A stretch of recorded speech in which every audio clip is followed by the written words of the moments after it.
मैं भारत को भारतीयता की मान्यता के आधार पर फिर से खड़ा करना चाहता हूं, उस काम में लगा हूं। इसी तरह से शिक्षा व्यवस्था को स्वदेशी बनाना चाहते हैं। अभी जो शिक्षा हम लेते हैं वो मैकॉले की है। मैकॉले ने जो पाठ्यक्रम तय किया वही हम पढ़ते हैं, और दुर्भाग्य से मैकॉले जो पाठ्यक्रम हमको दे गया वो इतना रद्दी और बेकार का है जो जिंदगी में कभी काम नहीं आता। हम पढ़ते हैं, रटते हैं, कक्षा में जाकर उल्टी करते हैं। कॉपी पे लिखना माने उल्टी करना। 100 में से 96 नंबर ले आते हैं। अब उसका शहद लगा के चाटें तो क्या निकलता है उसमें से? 96 नंबर। जिंदगी में काम नहीं आती वो शिक्षा। मैं मेरा उदाहरण देता हूं, सालों साल मैंने पढ़ाई की, मेरा जीवन खराब किया। मैं नहीं पढ़ता तो बहुत अच्छा होता। जितने साल मैंने पढ़ाई की, जितना पैसा मेरे माता पिता ने मेरी पढ़ाई पे खर्च किया, जितना पैसा मेरे ट्यूशन पे मेरे माता पिता ने खर्च किया, अगर मैं पढ़ने नहीं जाता वो सब पैसा बचता और मैं उससे कोई धंधा और व्यापार करता तो करोड़पति होता। क्या पढ़ाई हुई है मेरी?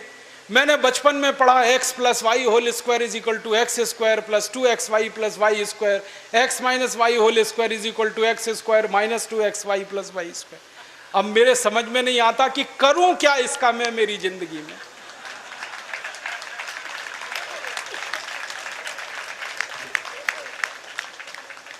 मेरे गणित के प्रोफेसर ने मुझको पढ़ाया, मैंने रटा, रट रट के दिमाग खराब किया, घंटों घंटों बर्बाद किए, किलो किलो कागज मैंने लिख लिख के खराब किए, और वो मेरी जिंदगी में आज तक काम नहीं आया। x + y² क्या करूं मुझे मालूम ही नहीं। मेरे गणित के प्रोफेसर को एक दिन मैंने कहा कि आपने मुझे ये क्यों पढ़ाया x + y², मेरी जिंदगी में तो काम नहीं आया।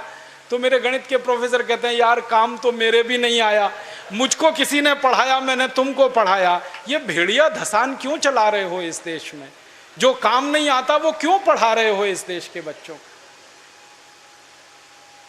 बचपन में मुझे पढ़ाया गया अमेरिका का पहला राष्ट्रपति कौन, क्या करूं इसका? मान लीजिए मुझे मालूम है अमेरिका का पहला राष्ट्रपति जॉर्ज वॉशिंगटन, करूं क्या? मालूम है मुझे, क्या करूं इसका? मैं सब्जी खरीदने जाता हूं बाजार में, सब्जी वाले को कहता हूं देखो मुझको मालूम है अमेरिका का पहला राष्ट्रपति जॉर्ज वॉशिंगटन था, वो सब्जी देगा क्या मुझे? फालतू में रटा रटा के मेरा दिमाग खराब कर दिया। अमेरिका का पहला राष्ट्रपति कौन? और मुझे इतना दुख होता है, तकलीफ होती है कि कोई मुझे ये पूछना शुरू करे कि तुम्हारे परिवार का पहला राष्ट्रपति कौन? मुझे नहीं मालूम। मेरे परिवार के राष्ट्रपति से मतलब मेरे दादा, दादा के दादा, दादा के दादा, दादा, कहीं से हमारा कुल शुरू हुआ ना, तो मेरे कुल का पति माने मेरा पहला पिता, वो कौन? नहीं मालूम। और अमेरिका का पहला राष्ट्रपति मालूम है। और मुझे तो इतना दुख होता है कि अमेरिका का पहला ही राष्ट्रपति नहीं मालूम, 250 राष्ट्रपति मालूम है मुझे उनके, और मेरे कुल के 2.5 आदमी के नाम नहीं मालूम मुझे। मेरे पिताजी का नाम मालूम है, उनके पिताजी का, उसके आगे बढ़ता हूं तो सब ब्लैंक हो जाता है, याद ही नहीं मुझे। क्या करना है ऐसी शिक्षा से? काम की क्या है ये? बचपन में मुझको पढ़ाया कनाडा का क्लाइमेट कैसा, कनाडा का, भारत का नहीं, कनाडा का। कनाडा की जलवायु क्या है, क्या करूं उसका कनाडा की जलवायु का? मैं तो कभी कनाडा जाने वाला नहीं, कनाडा मेरे घर में कभी आने वाला नहीं, उसकी जलवायु पढ़ के करना क्या है? मैं शिवपुरी में रहता हूं, मैं भोपाल में, ग्वालियर में रहता हूं, मुझे शिवपुरी की जलवायु मालूम है तो कुछ काम आने वाली है। कनाडा की जलवायु क्या काम आने वाली है? कभी जिंदगी में मौका मिला कनाडा जाने का, जिसका कोई दूर दूर तक संभावना नहीं है, तब जाके वो बात कभी काम आएगी। उसके लिए रट रट के, पढ़ पढ़ के दिमाग खराब कर दिया घंटों घंटों। ऐसा फालतू इतिहास पढ़ाया। अकबर बड़ा महान था, होगा, मैं क्या करूं? अकबर महान था, ठीक है, मैं क्या करूं उसका? मेरी जिंदगी में उससे क्या फायदा होने वाला है अकबर की महानता से? मतलब मैं कहना यह चाहता हूं कि जो ज्ञान हम ले रहे हैं हमारी शिक्षा में, वो जिंदगी में कभी काम नहीं आता। आप ईमानदारी से अपने बारे में एक दिन ये करना, मेरी बात है इसलिए नहीं, आपने जो जो पढ़ा है अपनी जिंदगी में याद करो, उसमें से कितना आपके काम आया।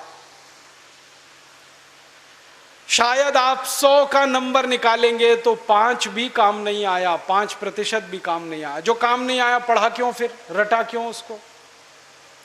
और आप ऐसे सोचो, दूसरा उल्टा सोचो कि हमने जितना पढ़ा वो कितना हमें याद है।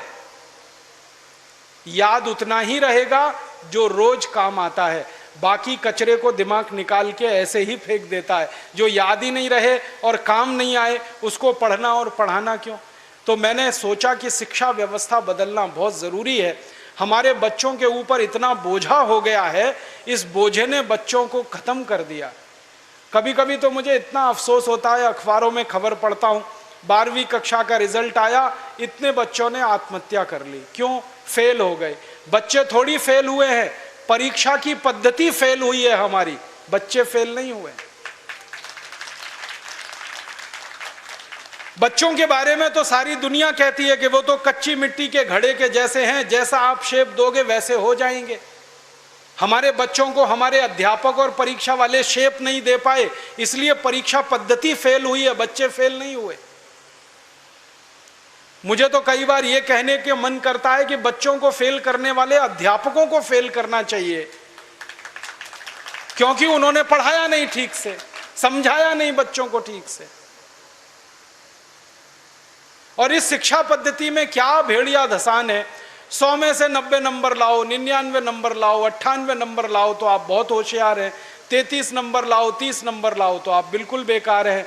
न्यूटन को तो जिंदगी में कभी भी 30 से ज्यादा नंबर आए नहीं, बेकार है न्यूटन, वो तो सारी दुनिया में पूजा जाता है। कभी फेल, हमेशा ही फेल हुआ, पास ही नहीं हुआ कभी न्यूटन।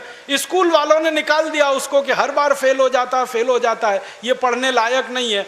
जब स्कूल ने निकाल दिया उसको, तब उसका दिमाग खुल गया और उसने गिरते हुए सेब को देख लिया और उसने गुरुत्वाकर्षण का सिद्धांत दे दिया। जो आदमी स्कूल में फेल हो गया था, अब सारी दुनिया उस पर पीएचडी करती है और उसके गुणगान करती है। माने फेल और पास होने से किसी व्यक्ति के जीवन का कोई लेना देना नहीं। आप आइंस्टाइन की अगर कहानी पढ़ोगे तो आइंस्टाइन तो 9 कक्षा के आगे पढ़ नहीं पाया कभी, निकाल दिया स्कूल ने उसको, क्योंकि वो कुछ और सोचता रहता था। स्कूल ने निकाल दिया और निकालने के बाद सारी दुनिया में E=mc² का जो सिद्धांत दे दिया, सारी दुनिया उसका गुणगान करती है और एक ऐसे आदमी को पूछती है जो स्कूल में 9 क्लास के आगे बढ़ा ही नहीं। मतलब मैं कहना चाहता हूं, 9 पढ़ जाए, 10 पढ़ जाए, 12 पढ़ जाए, 16 पढ़ जाए, इससे कुछ लेना देना नहीं। ज्ञान जो है ना, डिग्रियों से नहीं तौला जाता है। ज्ञान अलग चीज है, डिग्रियां बिल्कुल अलग चीज। मैं तो इसी देश की कहानी देखता हूं। धीरूभाई अंबानी 9 क्लास फेल हो गया, पेट्रोल पंप पे नौकरी करना शुरू किया और रिलायंस नाम का एक एम्पायर खड़ा कर दिया जो सारी दुनिया में 4.5 लाख करोड़ का है।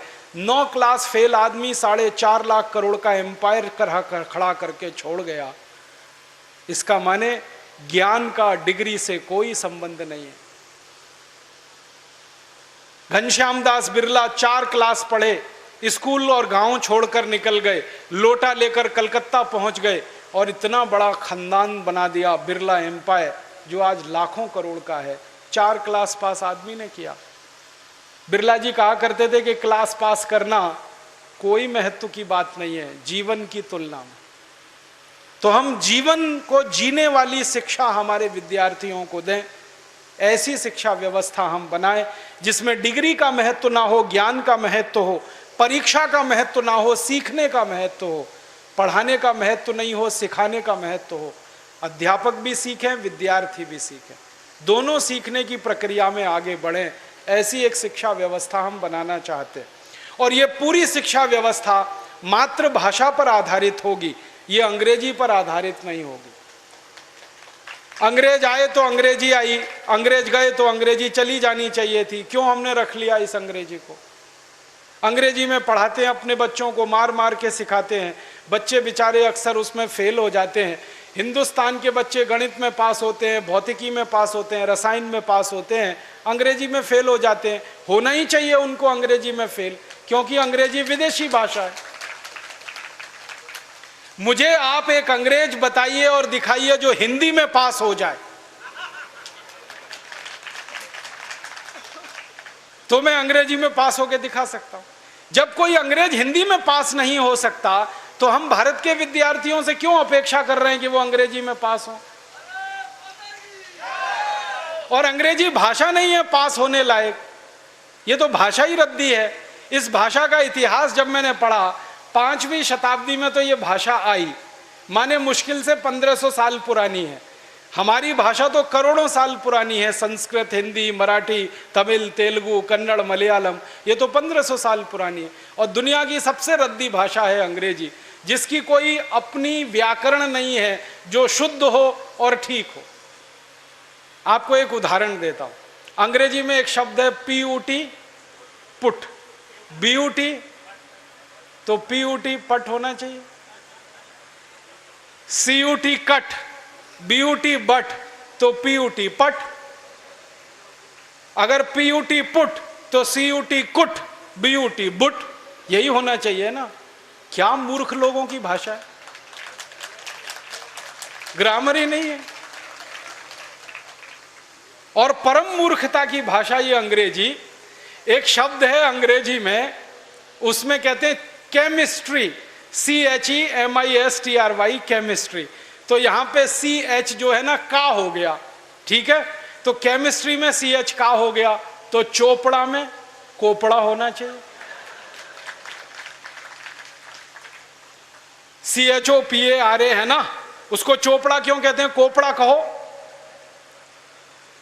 और CHOPARA को चोपड़ा कह रहे हो तो CHEMISTRY को केमिस्ट्री कहो। फिर एक जगह CH का है, एक जगह CH चा है, कुछ समझ में ही नहीं आता क्या इनका हिसाब किताब है।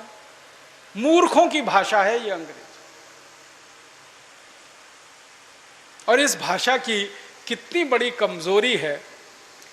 अंग्रेजी में एक शब्द है SUN, माने सन, माने सूरज। अब किसी भी अंग्रेज माई के लाल को मेरी चुनौती है कि इसका दूसरा शब्द अंग्रेजी में से निकाल के लाए। SUN का पर्यायवाची है ही नहीं, लाएंगे कहां से? पूरी अंग्रेजी में सन का पर्यायवाची नहीं है, माने दूसरा शब्द नहीं है जो सूर्य को बता सके। अब हम संस्कृत की बात करें, सूर्य एक शब्द है, दिनकर, दिवाकर, रवि, भास्कर, मार्तंड, 84 शब्द हैं हमारे पास संस्कृत में। अंग्रेजी में एक ही है। एक शब्द है अंग्रेजी में मून, एक ही है, चंद्रमा। और हम संस्कृत में 56 शब्द हैं चंद्रमा के लिए। अंग्रेजी का एक शब्द है वाटर, माने पानी, वो अकेला एक ही है। वो नदी का पानी हो या नाले का, कुएं का हो या तालाब का, सब पानी वाटर है। और यहां भारत में हर पानी के लिए अलग शब्द है। बारिश का पानी अलग, समुद्र का पानी अलग, नदी का पानी अलग, तालाब का अलग, सरोवर का अलग, नाले का पानी अलग, कीचड़ का पानी अलग, सब पानी के लिए अलग अलग शब्द है। अंग्रेजी में एक ही है, वाटर। बहुत गरीब भाषा है अंग्रेजी,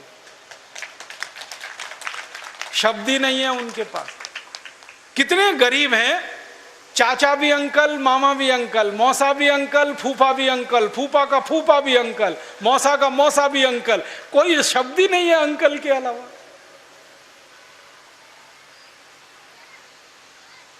और चाची, मामी, मौसी, सब आंटी, कोई दूसरा ही शब्द नहीं है उनके। हम तो मूर्ख लोग इस अंग्रेजी में फंस गए। अकल नहीं हमारी तो मारी गई है। हमारे देश में जो अंग्रेजी पढ़ गए ना, अकल उन्हीं की मारी गई है।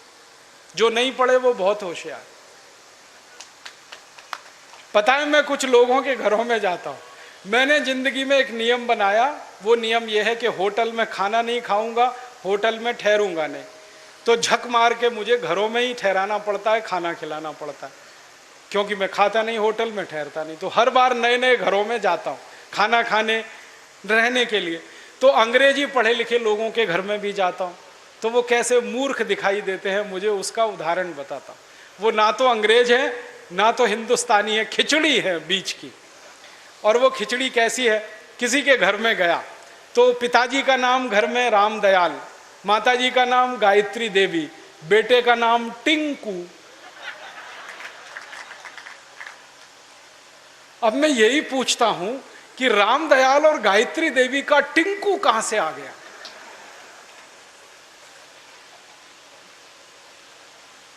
फिर मैं उनको पूछता हूं आपको मालूम है टिंकू का अर्थ क्या है? उनको नहीं मालूम। नाम रख लिया बच्चे का टिंकू, अर्थ नहीं मालूम। ऐसे मूर्ख लोग, अर्थ मालूम नहीं, नाम रख लिया टिंकू टिंकू टिंकू।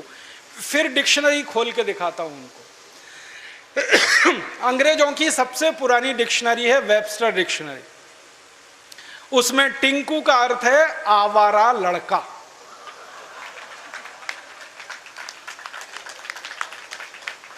जो लड़का बाप की ना सुने, मां की ना सुने, वो टिंकू है। और हम क्या कर रहे हैं पढ़े लिखे मूर्ख लोग, आज्ञाकारी लड़के को टिंकू टिंकू टिंकू बोल बोल के आवारा बनाने की तैयारी कर। ऐसे अंग्रेजी मूर्खों के घरों में जब मैं जाता हूं तो ऐसे ही नाम मिलते हैं, बबली, डबली, डब्लू, बबलू। क्या मतलब है डब्लू, बबलू, बबली, डबली? डिम्पल, ट्विंकल, कुछ मतलब ही नहीं। कुछ भारत में नाम की कमी हो गई है क्या? और इससे भी बड़ी बड़ी मूर्खताएं मैं देखता हूं। कोई अधकचरे हिंदुस्तानी, माने आधा अंग्रेज आधा हिंदुस्तानी के घर में जाऊं तो इंप्रेशन जमाने के लिए, माने रौब जमाने के लिए अंग्रेजी झाड़ेगा। हाँ, भले गलत सलत, लेकिन झाड़ेगा जरूर, रौब पड़े उसके ऊपर। वो क्या कहेगा? हिंदी में भी बोल सकता है, वो बात नहीं बोलेगा। वो कहेगा oh Rajiv Dixit, she is my Mrs. तो मैं पूछता हूं really she is your Mrs? क्योंकि उसको मिसेस का अर्थ नहीं मालूम। मिसेस का अर्थ जानते हैं क्या है? हर देश की अपनी सभ्यता, अपनी संस्कृति होती है, तो उसमें से निकले हुए शब्द की भी अपने इतिहास और संस्कृति की व्यवस्था होती। इंग्लैंड की सभ्यता कैसी है मालूम है? इंग्लैंड की सभ्यता में एक सबसे खराब बात है जो आपको कभी पसंद नहीं आएगी, कि वहां एक स्त्री और एक पुरुष जिंदगी भर साथ कभी भी नहीं रहते, बदलते रहते हैं। जैसे हम कपड़े बदलते हैं ना, वैसे वो एक दूसरे को बदलते रहते हैं। एक पुरुष की 20 स्त्रियां हो सकती हैं, एक स्त्री के 20 पुरुष हो सकते हैं। मेरे कई दोस्त हैं इंग्लैंड और यूरोप में जिनकी 40-40 शादियां हुई हैं, 41वीं करने को तैयार है। ये उनके यहां चलता रहता। इसको उनकी भाषा में कहते हैं एक्स्ट्रा मैरिटल अफेयर्स, पर स्त्री गमन पर पुरुष गमन। तो एक पुरुष कई स्त्रियों से संबंध रखता है, एक स्त्री कई पुरुषों से संबंध रखती है। तो पत्नी को छोड़कर जितनी स्त्रियों से संबंध रखने वाले होते हैं वो सब मिसेज में जाते हैं। माने मिसेज का अर्थ है धर्म पत्नी को छोड़कर कोई भी महिला जिसके साथ आप बिस्तर में रात को सोएं, वो मिसेज होती है, पत्नी को छोड़कर। अब यहां धर्म पत्नी को मिसेज बनाने में लगे हुए हैं मूर्खों के मूर्ख, पता नहीं कहां से पैदा हो। मिस्टर का मतलब उल्टा है, पति को छोड़कर कोई भी पुरुष जिसके साथ आप रात बिताएं वो मिस्टर होता है। यहां पति को मिस्टर बनाने में लगे हो। छोड़िए इन अंग्रेजी शब्दों को, इनमें कुछ दम नहीं। और एक तो सबसे खराब अंग्रेजी शब्द है, पता नहीं लोग बोलते कैसे हैं उसको, मैडम। आप जानते हैं मैडम कौन होता है यूरोप में? अंग्रेजों की संस्कृति में जहां पर पर स्त्री गमन होगा वहां वैश्यावृत्ति होने वाली है कि नहीं? पर स्त्री गमन, पर पुरुष गमन, वैश्यावृत्ति चरम पर होगी। तो वैश्याएं जो अपने कोठों को चलाती हैं, अपने वैश्यावृत्ति के काम में लगी हुई वैश्याओं की जो प्रमुख वैश्या होती है उसको मैडम कहते हैं।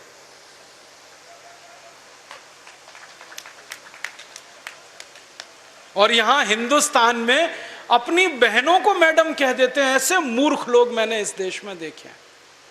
अपनी धर्मपत्नी को मैडम कहने में शर्म नहीं आती, ओ मैडम इधर आओ।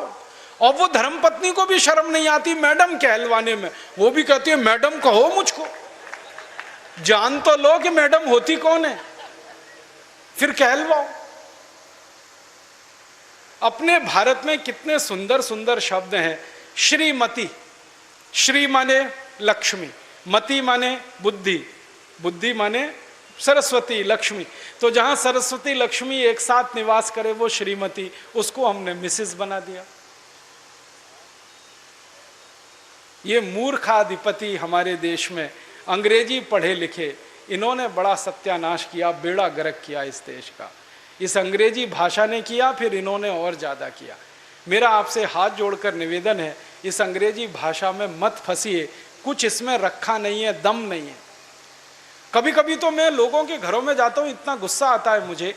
कभी कभी अंग्रेजी पढ़े लिखे लोगों के घर में जाता हूँ तो छोटे छोटे बच्चे होते हैं ना, उनको उनके माता पिता कहते हैं, देख बेटा अंकल आए हैं, जरा पोएम तो सुना। मैं कहता हूँ भाई मैं अंकल नहीं हूँ, मुझे या तो मामा बना लो या चाचा बना लो, दोनों में ही आपका फायदा है, मेरा भी फायदा है। मामा बनो तो भी फायदा, चाचा बनो तो भी फायदा, अंकल में तो कुछ रखा नहीं है। फिर उनके माता पिता को कहता हूँ, ये आप इनको पोएम क्यों सुनवाते हैं, कविता सुनवाओ ना। तो उनको पोएम और कविता का अर्थ ही पता नहीं है, पोएम अलग है, कविता अलग है।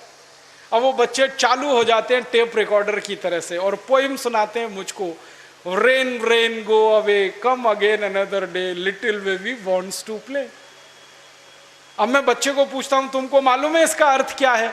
नहीं मालूम। किसने सिखाया? मम्मा ने सिखाया। मम्मा को पूछा, आपको अर्थ मालूम है रेन रेन गो अवे? नहीं मालूम। किसने बताया? टीचर ने बताया। टीचर को पूछो, उनको भी अर्थ नहीं मालूम। तो रटाया क्यों फिर बच्चे को? अर्थ ही नहीं पता। फिर बच्चों को मैं बताता हूं, देखो इसका अर्थ ये है, बारिश बारिश तुम चली जाओ, मत आओ क्योंकि मुझे खेलना है। माने छोटे बच्चे को खेलना है, इसलिए वो बारिश को कह रहा है, बारिश बारिश तुम चली जाओ, यहां मत आओ क्योंकि मुझे खेलना है। अब ये बच्चे कविता गा रहे हैं, बारिश बारिश तुम चली जाओ, यहां मत आओ, मुझे खेलना है, और ये ईश्वर से प्रार्थना के रूप में कविता है। करोड़ों बच्चों ने ये कविता गाई और ईश्वर ने सुन ली तो